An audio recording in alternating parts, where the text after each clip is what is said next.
Hey folks, welcome back to the Portable Gamer. Welcome back to European Truck Simulator 2. And welcome back to Gothenburg in Sweden. Yeah, I think that's how it's pronounced. We just picked up a load of beams. We're going to take these northeast. We're heading away from Bergen. I'm not saying I've given up on Bergen. I've just realized that we're not going to be able to take a cargo there until we level up our trip distance. I feel like the distance from Bergen to anywhere... What did we just drive over? Piece of lumber. The distance from Bergen to anywhere is greater than the maximum trip length that we have currently leveled up to. So I think we're never going to get a trip to or from Bergen until we sort that out. Not a big deal. We'll just drive around Scandinavia till we level up. Hey, I'm going to talk about something serious. I don't do this very often, but I'm going to do it right now. There's some things happening in the world as we speak. It's not good stuff. It's going to be bad. I think safe to say it's going to be bad for everybody in different ways. For some people, it's going to be bad for their health or for the health of people that are close to them. For some people, it's going to be very bad financially. For other people, it's just going to be extremely inconvenient in kind of a practical sense. But we really are all in this together. It doesn't happen very often that the entire planet has the same crap to deal with, but at the moment, we do. So I'm not going to talk about that. And the reason why is it's a gaming channel. And although we do talk about some sort of serious topics as we drive the truck, I try to keep it gaming related. You know, this is gaming, and then outside is the real world. Well, that's the real world. So be safe, be smart, be nice to each other. Your neighbors are still your neighbors. Take care of yourselves, take care of each other. And that's all I'm going to say about it. Other than that, I will say one thing. I did get my emergency grocery shopping done. Not so much because, it's a cyclical thing. People are buying things, kind of hoarding things, because they're worried there won't be any, and because they're buying a lot of things, now there isn't any, and so, you know what I'm saying? Self-fulfilling prophecy. But I'm good to go. I got plenty of egg whites. I got plenty of chicken breast, turkey breast, avocados. I got plenty of wine. I got some gin. I got some good bourbon. I am covered. Oh, and I got a ton of Diet Coke, too. I do love this stuff. So, yeah, we'll be all right. We'll be all right. So that's what's going on there. What is going on here in gaming world? No word yet on 1.37 for ETS. Totally cool with that. Looking forward to it, and I do have that parallel profile all teed up and ready to go. It is, I leveled up a parallel profile, and it is no mods whatsoever. None. So we'll be able to use that that profile, that save game. I don't know what I'm talking about. We'll be able to use that save game in 1.37 straight away with no issues. And the reason I wanted to level up a save game is I wanted to be able to use a better truck and go on some longer trips than you can when you're, you know what I mean, absolutely day one. And it could be, based on what 1.37 looks like, that we may actually start again and have a day one profile. But we've got that other one to sort of test 1.37 in. I'm really looking forward to it. Also looking forward to Iberia and Idaho. Other than that, 2 DLC next week for Train Sim World. I will get those going for you as soon as possible. One is a switching loco. That won't be too exciting, but the other one is a new German route. That one does look really exciting. So I'll get those going. Been spending some time in iRacing, the 2020 Season 1 update, and that's some good stuff. I'm curious what direction the AI goes in. I don't know. I'm ready to be surprised. I'm ready to be wrong. For me, iRacing is, I will always see that as multiplayer only, but they do good stuff, and they seem like a solid crew, so maybe their AI will be, you know what I mean, tip-top. Redefine what racing sim AI can be. Who knows? We'll see. We'll see. So that is going on. And other than that, really not a whole lot. Yeah, March is kind of a slow month. I'm also... well, you know, I said I wasn't going to talk about it, but I'm curious if what is going on in the world is going to have any effect on the deliverables from some of these developers and publishers, as a lot of them are based in Europe, and you know what I mean? So we'll see. We'll monitor. But ultimately, we've got, at any given moment, I have enough video games to play. If it all stopped right now, and I'm not in the context, like I said, of what's happening in the world. I'm not in any way suggesting some type of catastrophist. I don't mean it like that. But if for some reason I was never able to play any other video game besides the ones that I already have, other than the ones that I already have, I think I would be content for a long, long time. Because some of these games I have been playing for years and they're not boring yet. You know, it's always nice to get new stuff. It's always nice to look forward to new content and new DLC. But I am not in any way bored with Truck Sim. I'm not in any way bored with Farm Sim. And I'm certainly not bored with any of the racing games that I have right now. Although I have begun to sort of drift away from Project Cars 2. It's just not realistic enough. It's a fun game, and I really like the weather and the day-night and the variety of cars, the history, the variety of tracks. But spending time in Assetto Corsa, for me anyway, it's almost kind of soured me on Project Cars 2. It has. Assetto Corsa is an amazing sim, and I'm so glad that they brought that around and made it what we thought it would be, what we sort of knew it could be after that rocky start. So good on Kunos. So let's get merged in here. Beautiful. What else is going on? Hang on, let me drop our lift axle here. Like so. What else is going on? I have been playing EVE Online. And I guess that's the topic for today, because I've really been thinking about balance. I think about balance a lot. And if you're a behavioral psychologist, if you're a psychiatrist, if you study the human mind and the way that it works, right now you're saying, golly, ill will. It's almost like balance is an important thing in your own life, and so you seek out examples of it, other places, as a way of, the macro, the micro, applying it to your own life. Yes, you're absolutely right. I look to balance in all things as a way to improve the balance in my own life. Balance, man, balance is key. It really is. Your mileage may vary. You do you. But for me, balance is everything. Balance is where it's at. So I've been thinking about balance in games, and the reason I've been thinking about it is two games that I've been spending quite a bit of time in lately. One is Escape from Tarkov, and the other is EVE. I want to say a lot of time. I've got maybe 6 or 8 hours into EVE. But there's something that's really struck me about the game, and that is the depth of it. And, we could file that under careful what you wish for, because the idea of a game that is so big and so vast, so deep, and so detailed that it begins to take on the dimensions of real life, right? Because real life, I mean, you can't ever really run out of real life. Real life is too big. And so if you travel, or if you study, or if you have a particular area of interest, or whatever, odds are that you will run out of you before you run out of that, right? Like, let's say you want to go to places in the world where there's enough of them. You're going to run out of days in this life before you get to all the places that you want to see. And it's the same with anything. And video games very, very often, they sort of run out of stuff because, well, early days there was capacity to cartridges, and then capacities to CD-ROM and DVD, and there was just a maximum size of a game in terms of, meg, or now we've moved up to gigs. You got to fit it within a certain capacity. Well, with digital delivery, less so. You can have a 50 gig game, 100 gig game. The new Call of Duty is the new Warzone. That's over 100 gig, is it not? Red Dead Redemption 2, over 100 gig. So yeah, we're getting to a point where games can be as deep as the developer wants them to be, which is a reflection of how deep we as gamers want them to be. And I look at something like EVE, and I think this game is so big, it seems very unlikely to me that any player could truly know all of it. It's a little bit different than memorizing the patterns in Miss Pac-Man. There's just too much of it to know.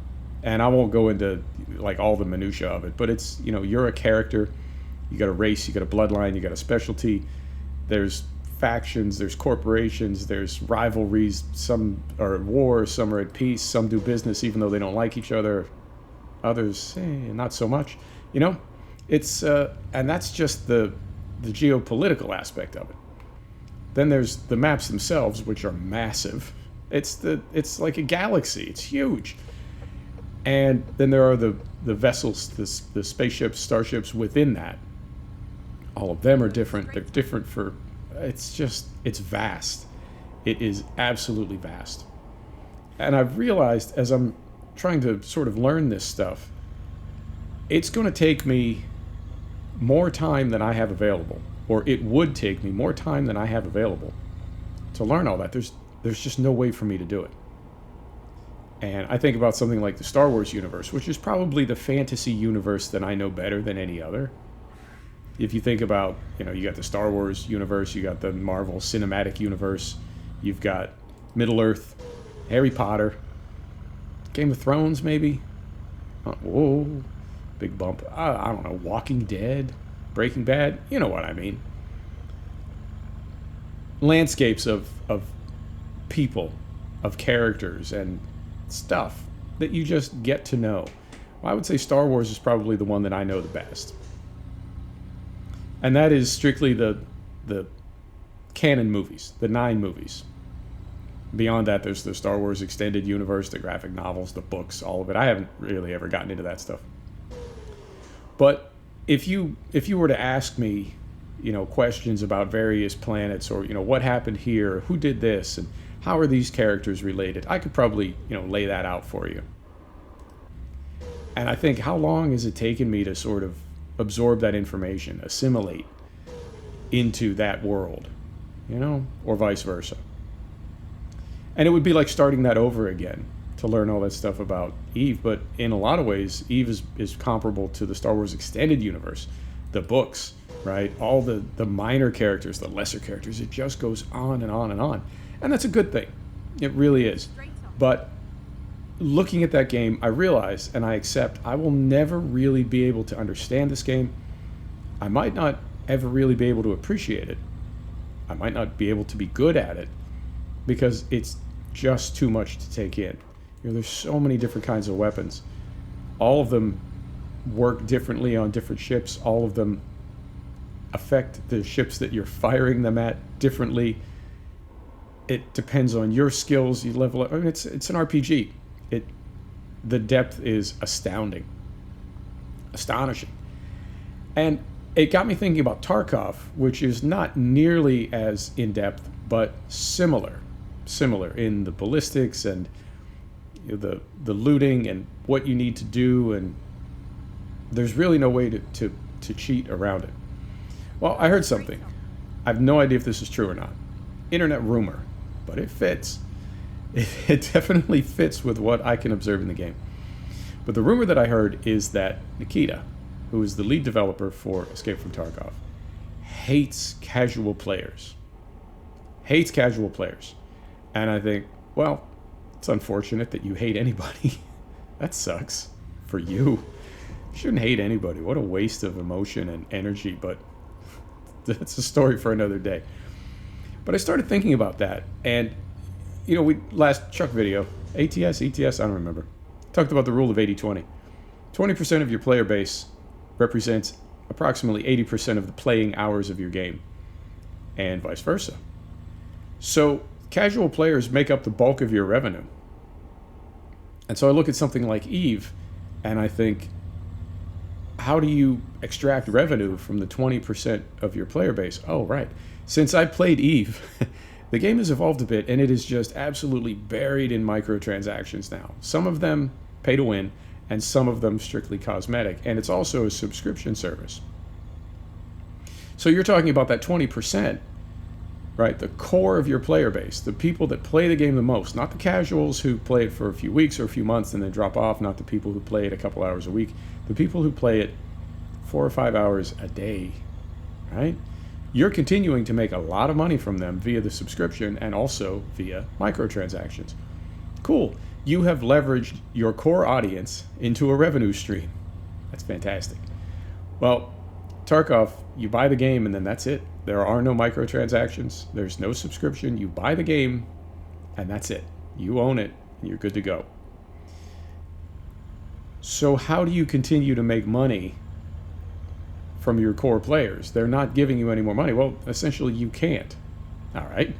Plan B. How do you make money at all? You make money from casual players. All right. And how do you do that? You make the game extremely appealing. You promote it heavily. You do a lot of Twitch drops. You get a lot of streamers involved. But you continue to update and patch the game in ways that make it more and more and more unfriendly to casual players. And what that means is you are encouraging people to try the game at the same time as you are making the game so difficult that people lose interest in it and stop playing. And since it's all hosted, it's all server side, right? It's all multiplayer. You are essentially getting people to give you money and then driving them away after you have their money. That's my conclusion. If I'm wrong, I'm wrong. But as I look at the data, it's difficult to reach any conclusion other than that.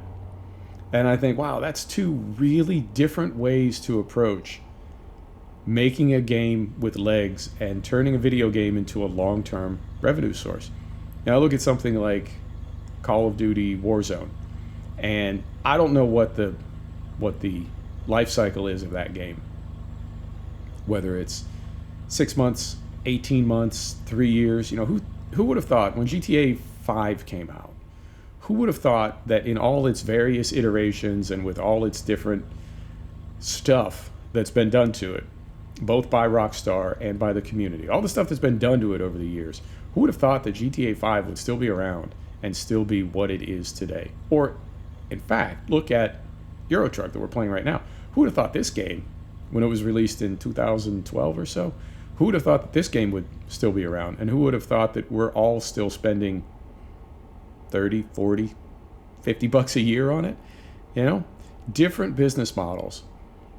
But the ones that make me feel like I'm actually getting something for my money, I have to say, are a lot more satisfying to me than to look at a business model where, from a certain angle, it does feel like a bit of a bait and switch. Ever had the feeling you've been cheated, in the words of Johnny Rotten? And I don't know, man. I never bought there's a $140 edition of Tarkov that you can buy. Comes with some extra stuff. Doesn't make the game, I don't know. Some people say it makes it easier. It doesn't make it that much easier.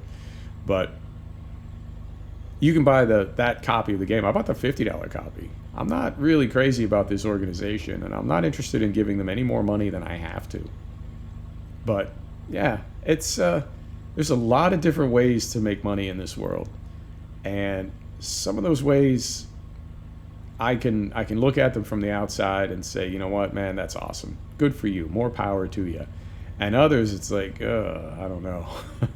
If I look at a game like Tarkov now, and again, what I described earlier, my theory that Nikita has built a business model where people see the game, they are intrigued by it. The only way to try it is to buy it. Now they do trial keys, but yeah, yeah. Really, the only way to get a feel for the game is to play it for a period of time.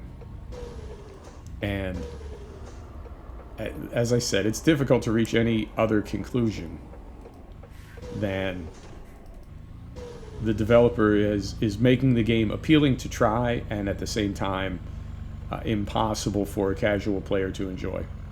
And really, it's just too hard, and every patch, every update, they make it harder for casual players. I'm not a casual player. I play the game a lot, possibly too much.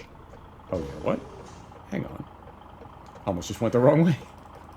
Was looking at something else that almost just went the wrong way. Yeah, I would not describe myself as a casual player, and I am getting better at the game, and I think I'm out of that phase where I could be called a new player. But the game's just too goddamn hard. It really is, and it's stacked so much in favor of very experienced players. Now they do wipe periodically, and that is something I have to admit goes against my theory, because every time there's a wipe, then everybody essentially becomes a new player. Now, the experienced players keep their experience, not their in-game experience, not their XP. I mean, they keep their hours that they've played the game and all the things they've learned about it. They keep that in their own, brain head.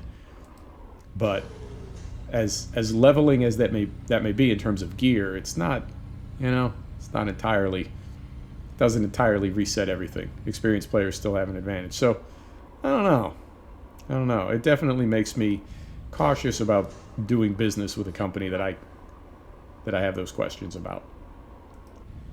You know, good test. Somebody told me this years and years and years ago. And this applies to more to people than to businesses, but it applies to businesses as well. If you ask somebody, do you think, you know, X, could be a company, could be a person, whatever. Do you think X did this terrible thing? The only acceptable answer is, man, what are you talking about? It didn't even make any sense. If that's the answer you get, then you're wrong in your line of thinking. But if the answer you get is, you know, I can't be sure, then you might be right. And I don't know if that made any sense at all. If you have doubts about somebody and you share those doubts with somebody else, and you get the impression that they're having the same doubts, then you're probably both right, is what I'm saying. And vice versa. So I have to say, I'm really having my doubts about battle state games, and apparently a lot of other people are as well. So that is, I guess that's the thought for the day, is how does a developer try to achieve balance? I guess some of them do it in the right way, some of them do it in kind of a shady way. You know, a little bit greasy, not so cool. Oh, is this we're turning here. Okay, so that makes this the construction site, which means things may get a little bit tight in here. Oh no, we'll be okay. Not too bad. Not too bad. Let's lift this up. There we go. And how are we doing on time? 22 minutes. Not too bad. Not too bad. I was going to drive out from, because our pickup point for this was out on the edge of town. I was going to drive out and pick it up. Or I guess start the video in town and drive out and pick it up. And instead I did it the other way. This worked out, I think. Yep. So we will, let's come back here and flip this around. And then we'll back it right in there and we're done. Fantastic.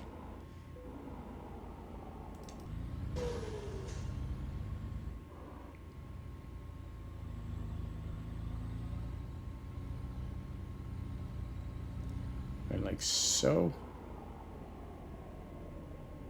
Yeah, that's about right. All right, going third person. Here we go.